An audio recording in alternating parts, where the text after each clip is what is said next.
In this video, we're looking at these GT Power battery chargers. There's the dual, claims 400 watts, 2 channels, 200 watts each. And there's the V6 Pro, which claims 700 watts, which is absolutely insane. We're going to get them out of the box. We're going to test them. We're going to see how they do. Now, honestly, I use a whole bunch of different battery chargers over time. I've tried some different ones. My go-to charger here at the house is this B-God. This is the CQ3. It's 4 channels. 1, 2, 3, 4 channels. So I can charge 4 batteries all at the same time. 100 watts per channel. Works great. This is my go-to charger for here at the house. The problem is check out how big the thing is. It's absolutely massive. So when I travel, I don't want to have to take this with me just because it's so big. It's like my big octopus. I got, wires dangling everywhere. It's huge. It's heavy. So it stays here at the house all the time. When I travel, I've been using this Gen Z charger. It works absolutely great. I love its functionality, very easy to use, but it's only a single port. With my kids and with all the stuff that we do, son's flying drones, we're trying to drive different rock crawlers and everything, drift cars. I want more ports. I want more. I want a dual port charger. There's this C240 charger on Amazon that it's like $80, 2 ports, 100 watts or something like that a channel. It does absolutely great. It's a charger that I've previously used and actually given away before, and I do recommend it for most people, but I was looking to see what else is really out there for me to compare with that one. So as I was looking around at different chargers, the size of these chargers, they're very, very small, and the power rating here from GT Power really caught my attention, and I kind of accidentally ended up with both. I meant to only get one, got both of them. So we're going to test both and see which one is better. Let's get them out of the boxes and see what they look like.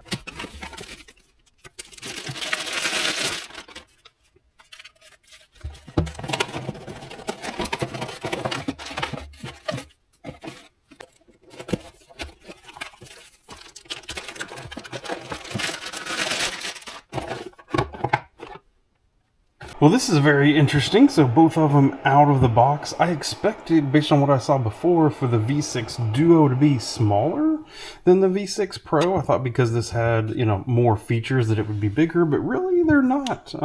Pretty comparable. I mean, honestly, at the end of the day, roughly the same width. This one's a little bit deeper and just slightly shorter, I think. So really pretty close. And again, lightweight, easy to hold, still pretty dang powerful. As I fire it up, both of them dual lipo chargers.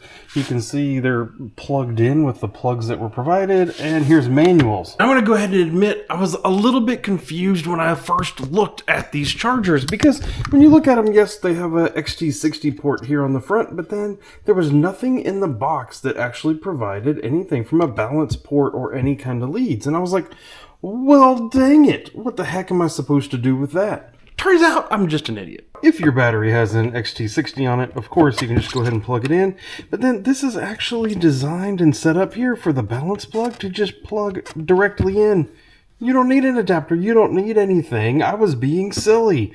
So this is actually really awesome, because if I'm trying to use these as travel chargers, now I don't have to worry about it as much. There's less stuff that I need to bring with me.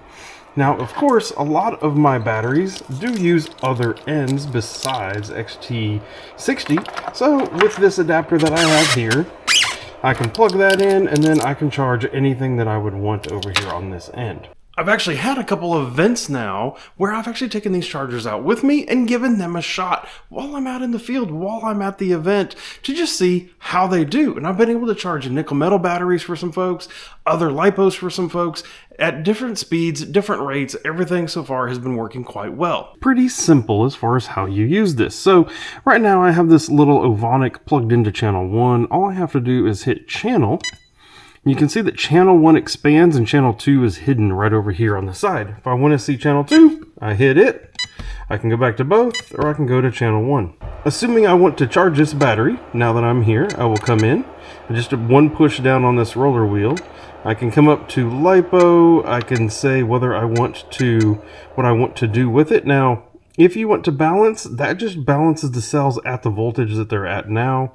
Charge is a balanced charge. fast charge over here is a non-balanced charge, so that's what you'll use. Honestly, the only thing I ever use, I use the charge as a balanced charge, and I use storage. It's literally the only two out of these 6 things that I ever use. So if I want to charge it, it immediately puts it to 4.2 volts per cell, which is fine for a lipo. Now you see here on the cell count, it shows 2S. This is actually a 3S lipo. You have to come in here and change it in there. So that is a place that you can make a mistake and really screw up. But the good news is it will double check for you later. Okay, then we come down here into the current setting. It's currently set at 5 amps. It's pretty aggressive for this old 2200 milliamp battery, so you can just easily change to whatever you want there. When you come down and you do start task, it's actually, this is where it's checking to see, is what you told it the same? Is it a 3S, and does it determine as a 3S? If you screw that up, it'll give you a warning here. So if I can come back in here and I can stop it. Now let's say I come back in here and I tell it that this is actually a 4S lipo. Alright, and if I say start task, it pops up with an error and says it's not the same. Go back and fix it. So it is a good safety thing there for it to double check. Now one of the things when you see on the box 400 watts or 700 watts, you assume, dang, this thing's got to be able to charge pretty fast. So let's risk it right here for just a second and see, will it actually go up to a pretty high amperage and charge this battery? But in all honesty, in order to do that, I don't really want to do it with this itty bitty little 2200 milliamp battery. I'm going to put my big old Mambo Jumbo 8000 milliamp 3S battery in here. So this is an Ovonic 8000 milliamp 3S. I now have it into channel 2. So we're going to come over here, channel 2. We're going to come in, it's still a lipo, we're still going to be charging it, still 4.2, it sees the 3S. So let's come in here and see, what is it going to tell us? If I come up, 16 amp. So right in here, the maximum that it says it can do is 16 amps. So let's see. It's only really like a 2C rating for this battery, so it's not too crazy. It checks 3S, it sees 3S, and now let's watch. So it says it's charging. It gives the amps, it gives how many milliamp hours you've put in. It gives the total voltage of the battery. It's got a timing counter here. We are now charging this 8000 milliamp 3S battery at 16 amps. That is definitely a way to help it charge faster.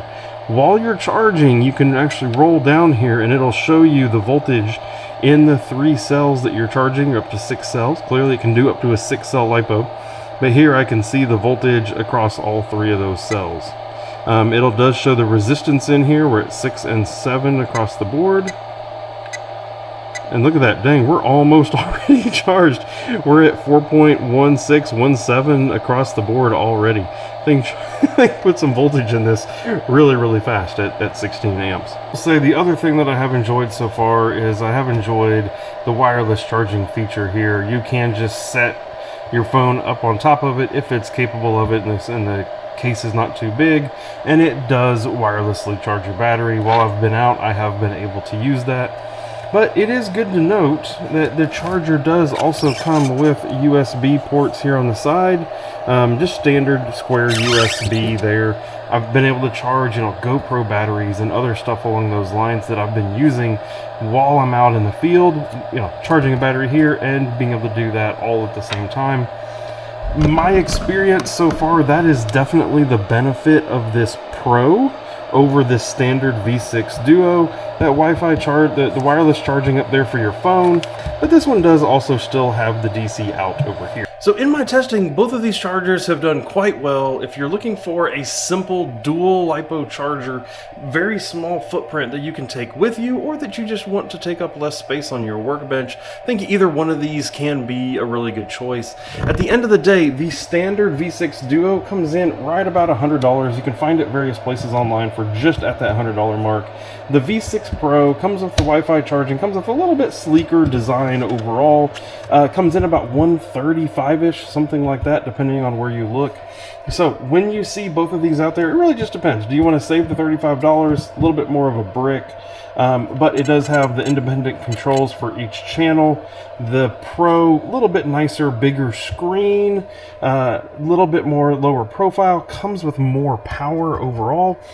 Honestly, I think I'd probably say it's worth the extra $30 to go ahead and get this one. I think this is the one that I'm going to be using predominantly. This is one that will end up in a giveaway coming up pretty soon on the channel. So this kind of stuff, I'm probably going to go with the Pro for the extra $30 more. When it does come to criticism, there is just a couple things that I will note with these chargers. First off is these little roller wheels. I am a little bit nervous that over time those little roller wheels may break. You know, everything that you do is controlled through that little roller wheel. And so if it's in my travel bag and it gets hit and it gets knocked around, does it end up with some damage? I don't know. I mean, time will tell. Maybe if you're watching this video, you can check down and see when it was published. And if it's a few months later, ask me. Ask me down in the comments and I'll let you know how the durability has gone with these. The other thing that I would say is there's been a couple times in which some of the results that it has given me have been a little bit odd. I'll give you an example. I was charging a nickel metal battery and it seemed like it charged it maybe to a slightly too high a voltage. Maybe that was my fault. I didn't set it correctly, but I do recommend, as with any charger that you ever get, watch it, stand with it, get comfortable with it, make sure that you know how it works and how it functions before you ever walk away and leave it alone. It's just general good lipo safety guidelines anyway. If you're looking for a good dual lipo charger, I hope this video was useful for you. I have a lot of other different reviews of products and everything for the RC world. I'll leave a link to some of those down in the video description so you can check out some other ones as well. If you have any questions about anything I've done or review of these chargers themselves, leave them down in the comments and I'll be happy to respond as soon as I can. Thank you and goodbye.